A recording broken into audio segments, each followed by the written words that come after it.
maths, science, English, all lessons you'd expect pupils to take at school. Some teachers are also offering their students classes in how to relax. Some scientists suggest a brain training technique called mindfulness could help teenagers manage stress. Our education correspondent Luke Walton's been to a school in Kent to find out how it works. Just place your attention in your hands. These pupils are practicing a 7-11, breathing in for a count of 7, out for 11. It's all part of mindfulness, a technique which aims to reduce anxiety about the past or the future and instead heighten awareness of the present. So does it work? I think it's been really useful. Like when you're stressed, it just really helps you focus on what you've got to do. I didn't find it entirely useful, but because I don't have a very big attention span. Research published today examined how hundreds of teenagers coped with the exam season after being on a mindfulness course. It found their confidence was higher than other children, their rates of stress and depression lower. I think the reason why mindfulness is so important is because it's a training in attention, and the attention of teenagers now is pulled in so many directions simultaneously by their phones, by Twitter, by Facebook, by computers, by TV, by YouTube. Currently, only a few dozen schools in the UK practice mindfulness, but the number is increasing. Luke Walton, BBC News. Do teenagers, though, really need lessons in this sort of thing? Here to discuss this, Alison Abbott, assistant head teacher at a school in the North East where they've been trying it out, and from our London studio, Professor Willem Kijken from Exeter University, who's been researching this topic. Good morning, Good morning. to you both. Good morning. Well, first of all, Alison, tell us how it works in your school. How many pupils are doing it, and what do they actually do? Well, at Marden High School, we have a cohort of 16 students in Year 11 who are just about to approach their final part of the exam process.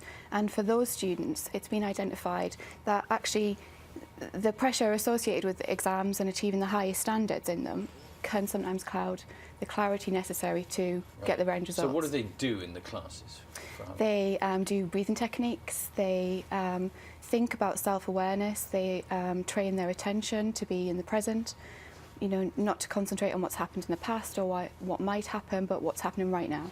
Yeah, and Willem, does it work? So we've just finished a trial with 522 kids and looked at them before and after the training, and we have really very promising evidence that it improves well-being, reduces stress, and what's really interesting in relation to what we just heard is that in the middle of the exam periods is when the differences become largest. Yeah, so just tell us, are you able to just talk us through a couple of techniques here on air? Sure. So one of the things that we would invite kids to do is something called stop, recognize, breathe and be. So wherever the kids are in their lives, we would just invite them, they might be just sitting waiting for an exam, for example, and just at that moment to stop and just connect with their breath, still their mind, and in that moment just be present. And that interrupts all the worrying, all the analysing, all of the anxiety about the exam, for example. So Alison, it sounds like it calms you down. Some people making the point, it's all very well to do this in classes where there are only 12 pupils or so. When you've got 30 people, there's always going to be a few people fidgeting at the back if that's what it comes to. It's not for everybody and you can't force someone to be mindful, but at Marden we personalise our curriculum to meet the needs of individuals. So every week all students have 1 hour a week which is personalised to their personal, social, health and citizenship education, and mindfulness is an example of that personalisation, a small group taken away to develop whatever they need to develop. And Willem, so in the studies that you've done, what happens? These certain individuals are able to sort of still their minds, not worry about the exam that they're about to take. Does it mean that they get better results?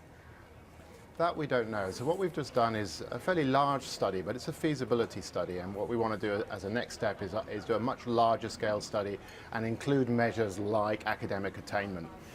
You'd reason, wouldn't you, that if somebody was better able to manage their mind, had better attention, was less anxious and stressed about exams, they might actually do better in exams as well.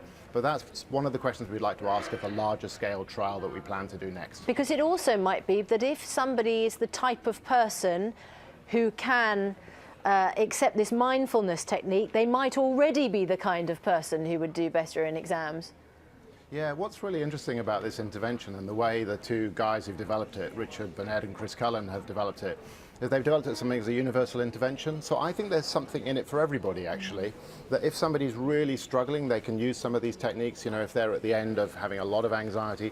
But if somebody's flourishing, doing really well at sport, for example, they can use some of these techniques to become better at doing their sport. So I think what's really really very lovely about this technique is it's something that there's something in it for everybody. So Alison, the proof of the pudding at your school is really in the exam results in the end, and it'll take a year or two really for you to establish if there's a long-term pattern if you keep the experiment going. Well done, but we have completed some extensive evaluations with our students, and they report that they are happier, they can sleep better, they are kinder to themselves, and you know, it's not just about passing exams. We are educating the whole child to be a success in the future. Have you tried it? Have other members of staff tried it? Right now. Right now? Yeah, I completed the programme with the students, and to see the change in them, in their self-confidence, and their ability to describe their feelings has been really powerful. When you say you're doing it right now, how do you do it? You're not sitting there with your eyes closed and you're holding your hands up. What do you mean? What do you do? Just breathing, just counting as you breathe in and breathe out, just to still yourself, just to edge the nerves. Well, you do seem very relaxed, I have to certainly say. do. It's lovely to see you. Thank you so much. And Willem, I suppose you've been doing it down there, sitting there watching us too, have you? It's funny you should say that. Yes, I have. Oh, we are. OK, thanks very much indeed. Thank you. Thank you very much. We should try it more often. Yes. Well, if you can do it while you're talking, that's quite useful, isn't Exactly. it? All right. 7:44, you're watching Breakfast from BBC News.